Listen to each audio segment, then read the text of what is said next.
So just so I can kind of get a sense of what everybody's here for, how people, by show of hands, are here because you are trying to do your own business and be an entrepreneur?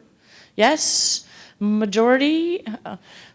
Okay, good. So I'm going to share with you my story, and maybe some of it will resonate, and we can do some questions, and we'll go from there.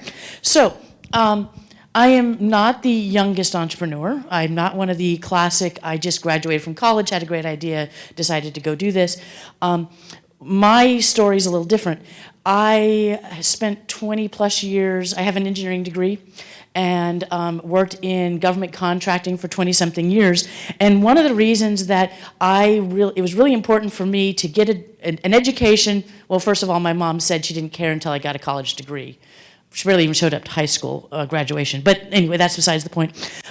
Both my parents, they didn't call them entrepreneurs in the 70s, but they both owned their own businesses. And I remember as a kid them coming home and talking at the dinner table about groceries or is it payroll, and her making they had to make a lot of tough decisions with regards to running a business.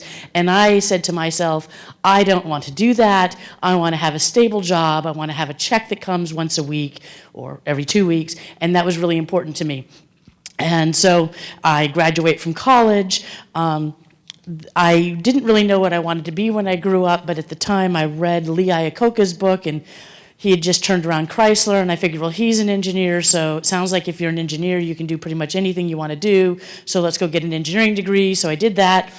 Got a job working for a government contractor out at NASA Ames in California, in Silicon Valley, and I was really, really fortunate in the fact that that employer, they let me do whatever I wanted to do. If there was a challenge, if there was a problem to be found, they just sort of said, well, go solve it. And I didn't have a lot of constraints. And so I was able to learn. So I started drafting, and then I sort of got bored doing drafting, and I started working with the shops to make the stuff that we were drawing. And the next thing you know, I'm doing project management. And then from there, I'm figuring out better ways to manage the other project managers.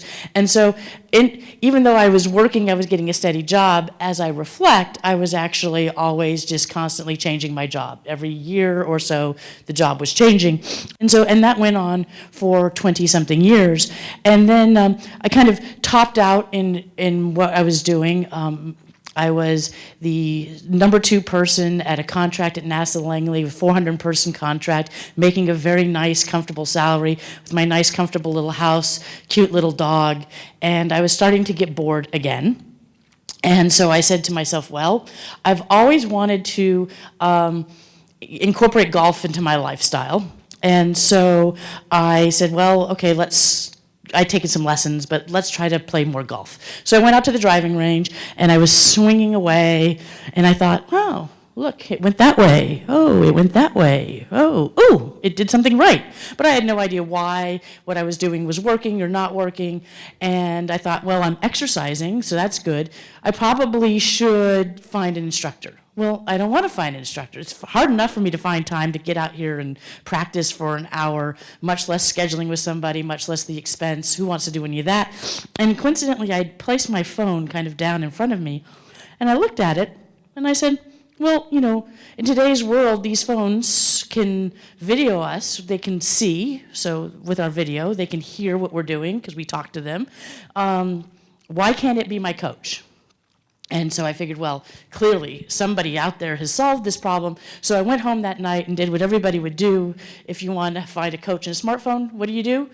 You Google, right? And you start Googling, and you say, okay, well, what's out there? And I found lots of things that were out there, but they weren't what I had in my head. I mean, I instantly knew what I wanted was I wanted to set up my phone, I wanted it to video me, and before I take my next swing, I wanted it to tell me what I was doing wrong. Seems straightforward enough. I thought, well, you know, we have these Wii, you know, inside we've got the Wii PlayStation type Wii things, PlayStation type things, Xbox type things. So we should be able to, there's got to be the technology out there. Started researching it, started thinking about how I would do this. And I became obsessed, I guess. I started thinking about the fact that if you could figure out a motion and tell somebody how to improve that motion, think of all the ways you could apply that, not just with a golf swing. I could apply that to other sport activities. I could apply it to physical therapy. You know, when you hurt your leg and you get that photocopy of things and you're supposed to go like this, how do you know if you're doing it right? I mean, that to me, now that we're carrying these devices in our pockets that have so much power, that just seemed like the next step. And so that was like the big picture vision of where we could take this technology. You know, we're all kind of fascinated with our phones now because they're giving us lots of data. We know that we walk 10,000 steps, and that's interesting, but I don't know what it means that I walked 10,000 steps. Was that good? Was that bad? Do I need to walk 10,001 steps? And if I walk 10,001 steps, is that better? I don't know. So I got obsessed with this idea that our phones could be providing us information. They could be our coach, and they could be that little voice in our head to make things better. So I was at a little social gathering, I guess, told one gentleman, I said, hey, I've kind of got this idea. And he's like, oh, this guy, Zach, is doing this event down in Norfolk. I went, oh, I hate people. First, I'm fundamentally an introvert. I really do hate people. But I have this idea. I need to figure out if it's really going to go somewhere. I could just see this huge, I mean, I really still to this day think this is going to change the world. I could see it. I could feel it. I just wanted to go do it. Went down, met Zach, and it was amazing to me here in the Hampton Roads region, whatever we call ourselves, that there was such a vibrant community of people who wanted to help startups, who had similar passions, and just all the connections started happening. And so I went, met some people, I shared my idea. I should preface, I did print out little business cards and make it a really cheesy logo before I went.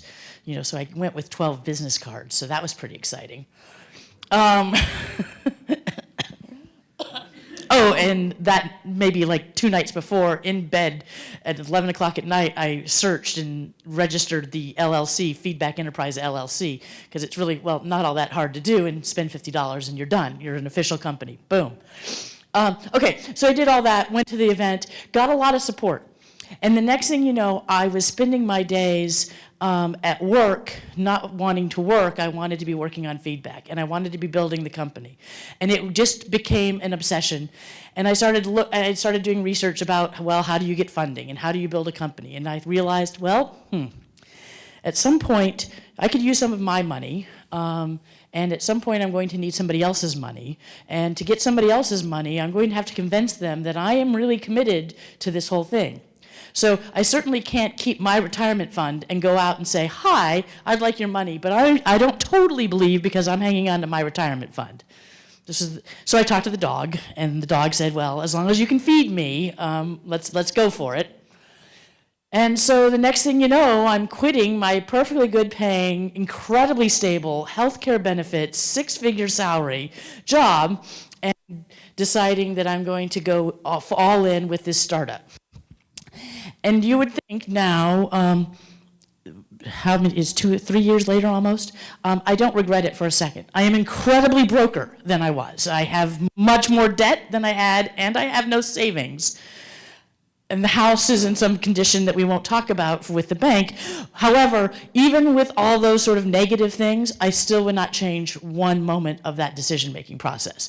Because I believe that any moment I'm going to see the right person, meet the right person, and all of a sudden I'm going to get the help that's necessary in order to turn this dream into reality. Call me delusional, maybe, but that's just, I believe that I wouldn't have this dream in my heart if that wasn't what was supposed to happen.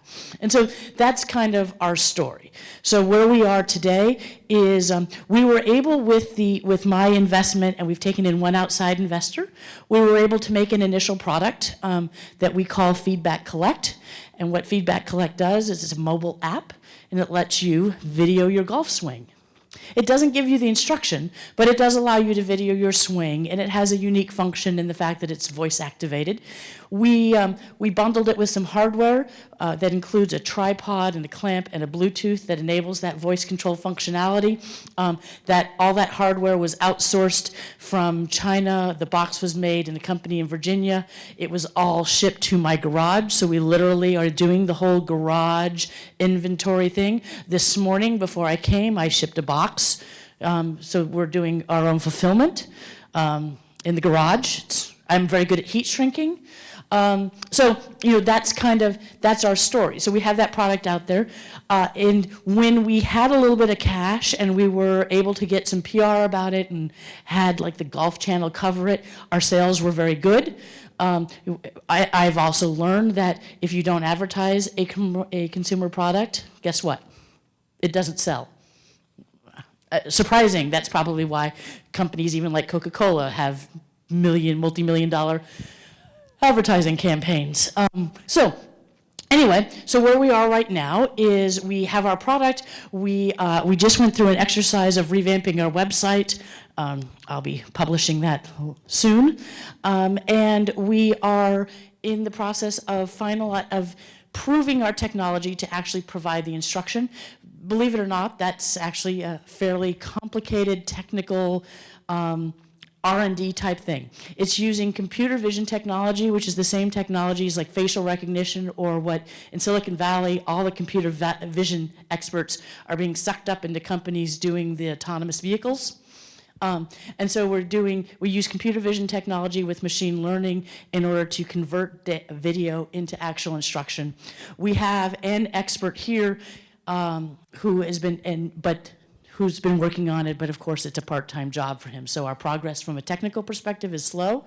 We've got some cool videos that kind of show how the whole thing will work. And we are in the fundraising mode. And so we'll all continue to fundraise and try to keep things going as long as we can, keep the technology moving forward as long as we can, and find that right person and believer. So that's kind of our journey from idea. And I should say Feedback is a multi-member LLC, so there are 7 of us that have gone on this journey. I found a golf pro very early on who invested a huge amount of his time in order to make our products work. He's also informing our teaching algorithms. We do have one outside investor who's also our COO, and then 2 people that I had worked with previously at NASA have also joined our team. So we are a team, and we're just out there telling our story.